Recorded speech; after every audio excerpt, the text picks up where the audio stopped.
Happy Thursday. How are you, champ? Good to see you. Good to see you. Yes, I'm doing great. It was our last day of training today. Tomorrow we hop on a flight to Singapore, so excited. Yeah, all right. Gotta get yourself ready and relaxed for the long flight, as always, right? So that will be fun. Get all the media into the media days. So I'm sure you're used to that now. But is it ever get annoying, dealing with us ahead of the big fights? Or you kind of enjoy it at this stage?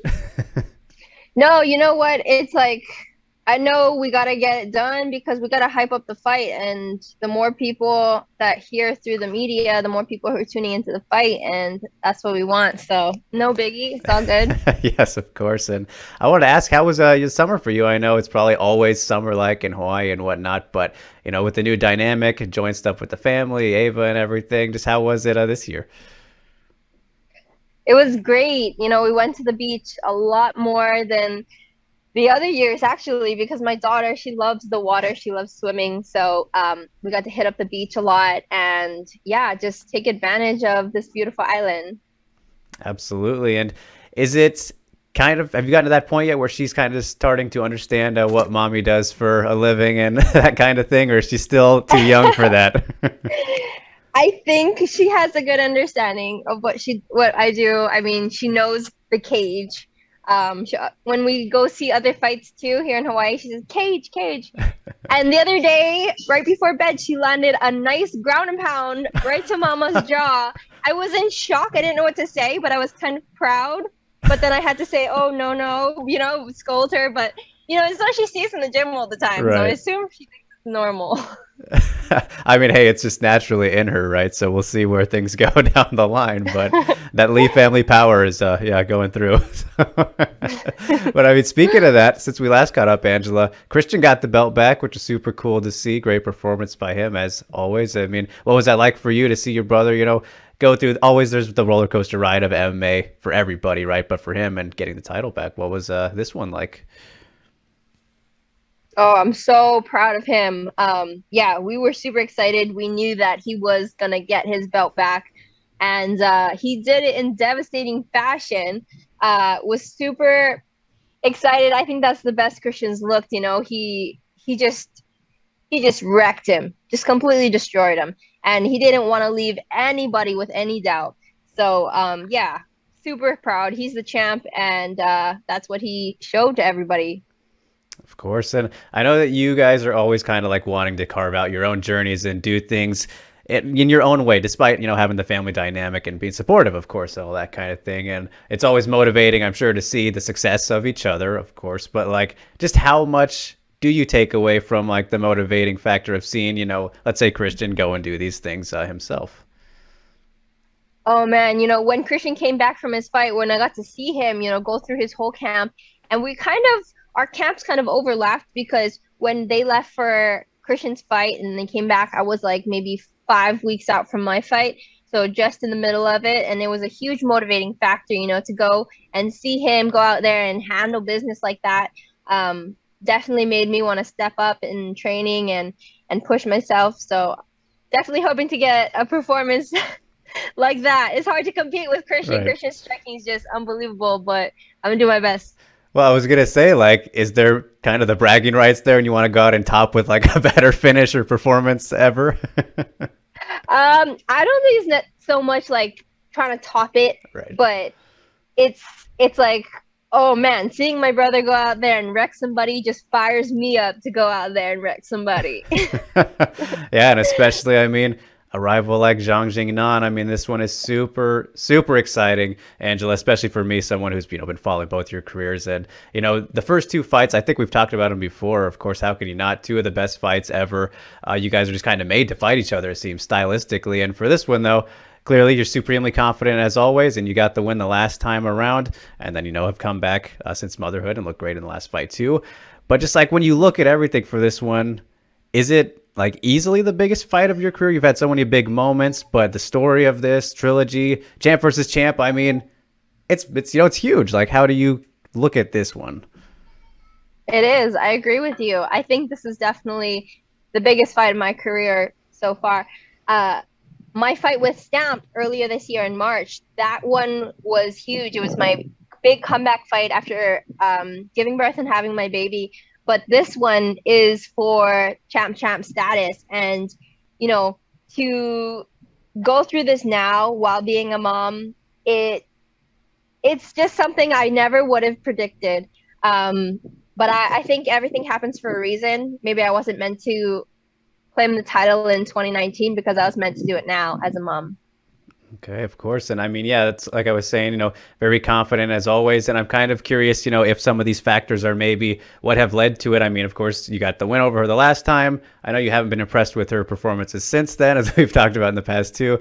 The motherhood factor as well. Like, is there one that kind of stands out that makes you more confident going into it this time? Or is it kind of, mixing all these things I just mentioned? Yeah, I think it's just a combination of all those things, along with the fact that, I really trust in my development and my skill set over the years has led me into this completely new fighter. And I feel like that's what you're going to see when we step in the cage next week. It's going to be a different fight than the fights you saw in 2019. And I'm just excited to show everybody that.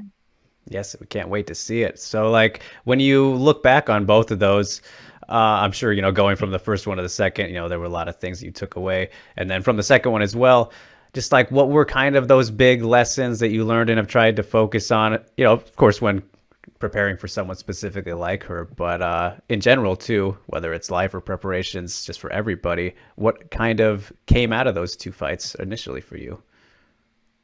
Yeah, so fighting her in March of 2019, and losing, that was my first loss in my entire career. And that really just made me take a moment to reflect on everything. And it definitely made me a better fighter. Fighting her about 6 months later that year in October of 2019, I knew that everything was on the line for me. I knew I had to defend my belts with everything I got. And so, since then it's been 3 years. And of course, you learn about your opponent each time you fight them. Um, so the second time around, I learned more about her. And now this is the third time around. I feel like I have a very good sense of her style and her method of fighting. And of course, I'm going to also give her credit because she's probably improved over the years. Um, but I think that, judging by our last two fights and her previous fights since then, she has a very specific way of fighting people. She's a striker. She likes to point them and then tries to take them into deep waters and take them out there. So I think that, I have her figured out. And for her, she doesn't know what to expect from me because in my last fight with Stamp, I'm a completely different fighter than when I first fought her. So I'm really excited she's not going to know what's going to hit her. Of course, and you mentioned kind of the point-ish style that you've kind of felt she's gotten to, and maybe trying to drag things out later on, and just what was it? You said fight to win, or rather than fighting to finish, or something along those lines. Lose. Yes, Yeah. not to lose, not to lose. So I mean, compared to your first fights though with her, I felt like she was pretty aggressive, at least compared to maybe the last fights she's had since then. So do you think she'll maybe revert to those ways because it's against you specifically, or she'll do kind of this fighting not to lose type of style that maybe she's gotten into? Either way, I'm prepared for both. I think she is going to be stepping it up and she's going to want to bring the fight to me and she's going to fight to hold on to her belt with everything she's got. So that's what I'm expecting. I'm expecting her at her best. But yeah, like I said, it's going to be different this time around. And it's just we're so close. I can't believe that this camp has gone by really fast, and I can't believe that it's just 1 week out now. Yeah, it's very, very exciting. And I know the first time that you were attempting to become a double champ, Angela, I think that you were, the idea was you were willing to defend both titles if you, succeeded there. Is that the idea here as well? You're not leaving Atomweight behind just yet, or are you? Like you tell me. Um, I'm not too sure. Right now all my focus is on this fight. It's the most important match of my career, so I haven't really given much thought to what happens after that. But I do know that the atomweight division is the um, is a busier division. I mean, if you look at the strawweights, there's not many strawweights.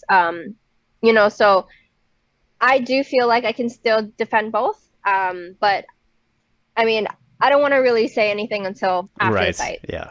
Yeah. Don't want to get ahead of ourselves, of course, but I was curious, of course. And, you'll be fighting on the second Amazon Prime show for One Championship, which is awesome there. And the thing, though, is, right, the time change, right? It'll be kind of early morning in Singapore for you instead. So I know I've talked to some Mhm. people who have had dealt with that the first time, and they said it was kind of an adjustment in terms of maybe training, trying to train at the same time, before getting there. Like, have you had to make any tweaks or preparations ahead of fighting in the morning instead of at night in Singapore? So for me, I actually prefer it. Here in Hawaii, we do morning training. So we train from 9 to 11, and then I have a evening training like 5 to 7. But I feel great fighting in the morning. In Tokyo, I was able we fought in the morning as well. And I thought it was great. I really liked it, and I think it's gonna be better for my daughter too. She'll be up, not having to stay up late. So yeah, Yeah, get the fights out of the way early. You can go enjoy the rest of the day. So it's kind of a fun exactly. element there. And on the first Amazon card, Angela, we had Demetrius Johnson, who is also just an amazing fighter. And I mentioned him just because I want to know if you've had like any favorite fighters just in MMA during your time growing up in the sport. And I know Christian and the family members can be some, but outside of them, some people you've maybe looked up to, or at least really enjoyed watching over some others. Yeah, definitely. I think DJ, oh man, he had an amazing fight. Uh, I'm friendly with both DJ and Adriano. So, seeing Adriano, lose his belt, and in that way, I felt for him. It's really tough as a champion, but I know he's like a true champion, and true champions always come back stronger. So I'm excited to see the trilogy fight for that. But yeah, it was amazing to see DJ's game plan and the way he executed the knockout was beautiful. I really enjoy watching them because they just are so dynamic. They're constantly moving, and the level of striking, but not just striking, the Mm. transitional movements. Their MMA game is just complete everywhere. It's solid. And so it's really beautiful to see that. Yeah, you can't really go wrong with just kind of that division. Worldwide is just so good. And yeah, trilogy there for those guys too. So that could be fun indeed. One championship has these great trilogies going on. But also on your card, Angela, coming up here, back at Atomweight, I wanted to get your thoughts on, maybe a potential contender fight, at least if Jihin Radzuan gets past your past opponent, Stamp. I'm sure maybe won't be watching because you'll be preparing for your big fight. But just what do you think about that one coming up on the same night as yours? Yeah, it's a great matchup. It's a good test for both ladies. Their atomweight division has grown so much, and I'm super happy about that. But yeah, there's like a solid top five right now, and I'd like to see them battle it out. I know initially, actually, I was supposed to fight Sohee Ham. Hmm. So I don't know. I mean, I don't know what's in the cards for who's next or whatnot, but I do think that that's a good fight. I know Stamp's been calling for a rematch, but yeah, we'll see. There's a lot of other girls there too at the top, so Yeah, you have plenty of options for whichever division you end up going with, and whether it's both of them or however many belts you have, Evangelist. So, looking very much forward to it. And I know you're very busy, so I will leave you off there. I appreciate you taking the time as always. I cannot wait for this one. Going to be awesome, going to be big. Wishing you the best of luck, and it is always great getting to catch up, Angela. Safe travels as well. Hope you get to sleep or whatever you like to do on the plane right there. So. thank you.